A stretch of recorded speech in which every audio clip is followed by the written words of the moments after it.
The small town of Millbrook seemed peaceful enough when Marcus and Maya Thompson arrived on a warm September morning. The twins had grown up in foster care, separated at age 5, and only reconnected 3 years ago through a DNA registry. Now in their early 30s, they decided to start fresh together, Marcus opening an auto repair shop, Maya planning to teach at the local high school. What the townspeople didn't know was that Marcus had spent 12 years as a Navy SEAL, completing operations in some of the world's most dangerous territories.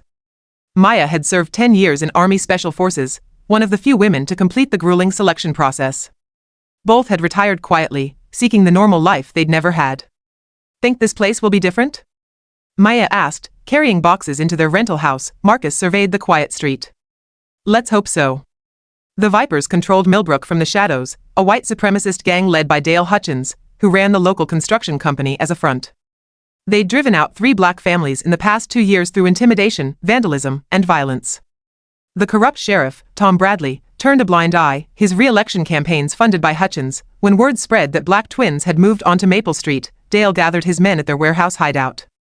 "We send the message tonight," he growled. "Same as always. They'll be gone by next week." That night, 5 Vipers spray-painted slurs across the Thompsons' garage door and slashed their car tires. They left a note, "Leave or die." Marcus examined the damage the next morning, his face impassive. Maya joined him, equally calm. "We reporting this?" she asked. "To Sheriff Bradley?" "Waste of time." Marcus photographed everything with his phone. "But we document it all." They cleaned up without complaint, installed security cameras that night, and went about their business. Marcus opened his shop. Maya started teaching. The Vipers were confused by the lack of reaction. Usually, families were terrified. Dale decided to escalate. 2 weeks later, 6 Vipers surrounded Marcus as he closed his shop. They carried bats and chains. "You deaf or just stupid?" one sneered.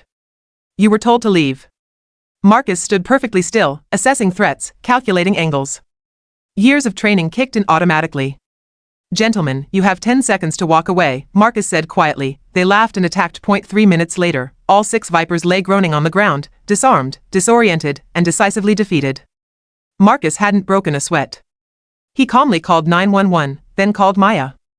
"It started," he said simply. Sheriff Bradley arrived, saw the injured Vipers, and immediately tried to arrest Marcus for assault.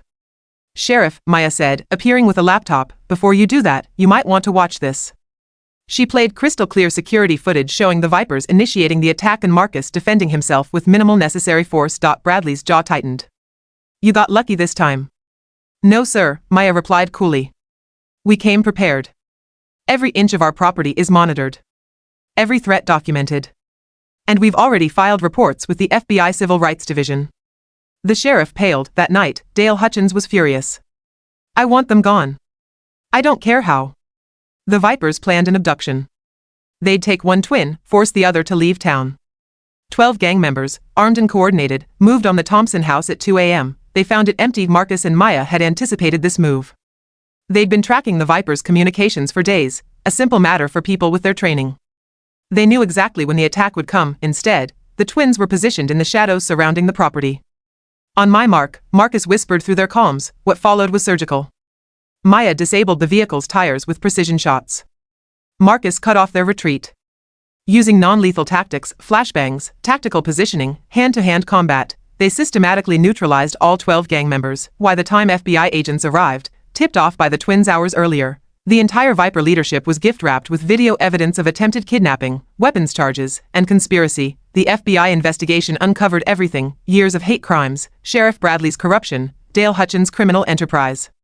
Federal charges were filed against 23 gang members and the sheriff himself. During the trials, Marcus and Maya's military backgrounds came to light.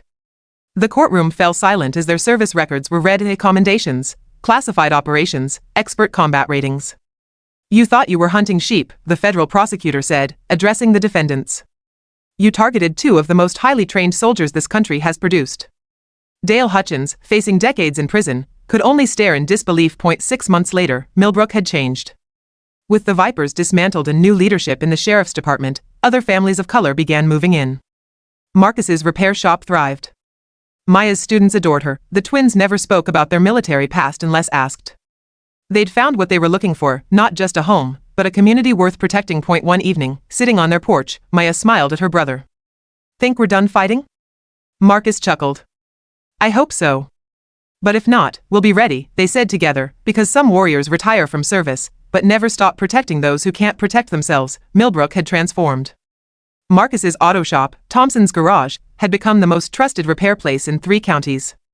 Maya's history classes were so popular that students from neighboring districts tried to transfer in. The twins had built something neither had ever experienced, a real home, a community, friendships. You think it's really over? Maya asked one Sunday morning, drinking coffee on their porch. Marcus watched kids playing in the street, something unthinkable a year ago. Nothing's ever really over. But for now? Yeah, I think we're good.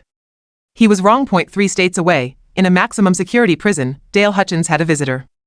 His younger brother, Colonel Richard Hutchins, sat across from him in the visitation room, his military uniform crisp and decorated. Those 2 destroyed everything, Dale hissed. The business, the organization, my life. Richard's jaw tightened. Unlike his racist brother, he'd built a legitimate military career. But family was family. Tell me everything about them. When Dale described Marcus and Maya's skills, Richard went pale. He made calls, pulled files through his military connections.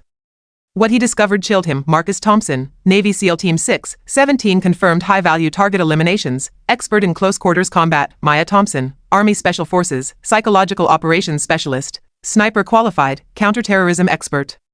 My God, Dale, Richard muttered. You picked a fight with legends. But Richard was a full colonel with his own connections. And he knew something about the twins that even they had forgotten. Richard dug deeper into classified files he shouldn't have accessed. 5 years ago, Marcus and Maya had been part of a joint task force in Eastern Europe, Operation Silent Winter. They'd eliminated a weapons trafficking network, but one target escaped, Viktor Kozlov, a Russian arms dealer with connections to international terrorist organizations. Kozlov had sworn revenge on the American operatives who destroyed his empire. He'd spent 5 years and millions of dollars trying to identify them, but their identities had been classified. Richard saw an opportunity. Through dark web contacts and encrypted channels, he fed Kozlov one piece of information, the location of the 2 operatives who destroyed his network. I'm not doing this for racism, Richard told himself. I'm doing it for my brother. But the result would be the same. Viktor Kozlov arrived in America with a team of 12, former Spetsnaz, ex-French Foreign Legion, mercenaries who'd killed for money across 4 continents. These weren't racist amateurs. These were professionals. Make it slow, Kozlov instructed his team leader, a scarred Czech named Pavel. I want them to know why they're dying. They set up surveillance on Millbrook, studying patterns, mapping exits, identifying weaknesses. Marcus noticed first a white van that appeared too regularly, unfamiliar faces that moved with military precision. Maya, he said one evening. We've got a problem. She'd seen it too. Not local. Too disciplined. They activated old protocols, weapons retrieved from hidden caches, safe houses identified, escape routes planned. They contacted their former commanding officers, but the message was clear, they were civilians now. Official help would take time. Looks like we're on our own, Marcus said. Maya smiled grimly. Just like old times. Kozlov's team hit Marcus's garage after closing. 4 operatives, suppressed weapons, professional tactics, but Marcus had turned his shop into a fortress. Hidden cameras, reinforced doors, weapons stashed in strategic locations. The mercenaries breached the front entrance and walked into a kill zone. Marcus is using the terrain he'd prepared, picked them apart. Flashbangs, angles, ammunition he'd stockpiled. Within 6 minutes, 3 mercenaries were down, 1 escaped injured. Maya arrived as backup, covering his exit. That's not local talent. No, Marcus agreed, examining a fallen operative's gear. That's Eastern European, military grade. Someone sent professionals. They found a phone on one of the bodies. One name in recent calls, R. Hutchins. Dale's brother, Maya realized. He brought in outside help. The twins didn't wait to be attacked again. They went on offense using their intelligence training. They tracked the mercenaries to a rented farmhouse outside town. 8 remaining operatives, heavily armed, led by Pavel and Kozlov himself. We could call the FBI, Maya suggested. Marcus shook his head. By the time they mobilize, these guys will be gone. And they'll keep coming. We end this tonight. They planned like the special operators. They worked detailed reconnaissance, multiple contingencies, precision timing. At 0300 hours, they struck. Maya took overwatch position 400 meters out, her rifle trained on exit points. Marcus approached from the north, using darkness and terrain. He disabled their vehicles first, GPS trackers, slashed tires, sugar and gas tanks. No escape. Then he cut power to the farmhouse. In the darkness, Marcus moved like a ghost. Night vision gave him the advantage. He took down 2 sentries silently, then breached the house. Chaos erupted. Mercenaries scrambled for weapons, but they were reacting, not acting. Marcus controlled the flow, herding them into positions where Maya had clear shots through windows. Pavel proved toughest, a true professional who nearly got the drop on Marcus. They fought hand-to-hand in the kitchen, brutal and efficient. Marcus finally subdued him with a chokehold. Kozlov tried to run, stumbled out the back door, and found Maya waiting. "Remember me?" she asked in perfect Russian. His face went white. "Silent Winter, that's right. You should have stayed hidden, Victor." By dawn, FBI and Homeland Security had the farmhouse surrounded. 8 mercenaries in custody, including Kozlov and Pavel. Evidence of international weapons trafficking, conspiracy to commit murder, and domestic terrorism. Colonel Richard Hutchins was arrested at his base. His illegal access to classified files, his contact with Kozlov, all documented. "Why?" the FBI agent asked him. Richard had no good answer. "He's my brother." "And you just destroyed your career and your life for his racism," the agent replied. "Was it worth it?"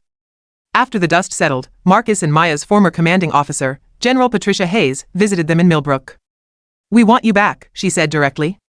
"Both of you. The world needs operators like you." Marcus and Maya exchanged looks.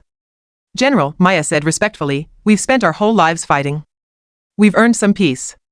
But," Marcus added, "if there's a mission, a real mission, something that matters, you call us. We're retired, not dead." General Hayes smiled. "That's all I needed to hear." Months passed. The trials concluded. The Hutchins brothers got lengthy sentences. Kozlov faced life without parole. Millbrook continued to thrive. Marcus hired 3 employees for his expanding business. Maya was named Teacher of the Year. One evening, a young black couple came to their door, nervous, hopeful. "We heard this was a safe place," the woman said. "We're thinking of moving here with our kids."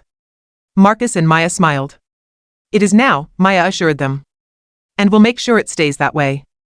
Because some warriors retire from the battlefield, but never stop defending what matters." In their basement office, surrounded by computers and secure communication equipment, Marcus and Maya ran something new. A network connecting retired special operations personnel across the country when veterans faced threats, when communities needed protection, when justice required operators who understood both combat and restraint. They activated, not vigilantes. Not mercenaries. Just soldiers who'd found a new mission, protecting those who couldn't protect themselves. "Think we'll ever really retire?" Maya asked. Marcus grinned. "Not a chance. The warrior's greatest battle is not against the enemy before him, but for the peace he fights to preserve."